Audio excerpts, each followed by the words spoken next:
ভাই আপনারা কোন গ্রহের মানুষ? আমরা তো কেউ মানুষ নয়, তাহলে কি আপনারা? জানোয়ার। এই পেরেছে। তো আপনারা দেখতে পাচ্ছেন একটি আজব গ্রহের মানুষ। পৃথিবীতে অনেক প্রাণী দেখেছেন আপনারা, যেমন এখানে দেখতে পাচ্ছেন একটা হাতি। না, এটা হাতি না, এটা হলো গরু। মানে হাতির মতন দেখতে, ঠিক আছে। খারাপ দুইটা শিংও আছে দেখতে পাচ্ছেন। এটা হলো একটা প্রাণী, ঠিক আছে। যাই হোক, এটা গরু।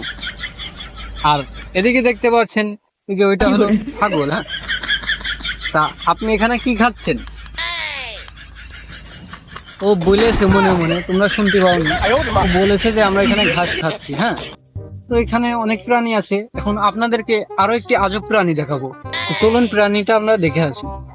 পৃথিবীতে আপনারা আজব আজব প্রাণী দেখেছেন, এখন আপনাদেরকে একটি অন্য গ্রহের মানুষ দেখাবো। তো দর্শক, আপনাদেরকে একটি আজব প্রাণী দেখাচ্ছি। দেখি, মাথাটা উঁচু করেন। ভাই আপনারা কোন গ্রহের মানুষ?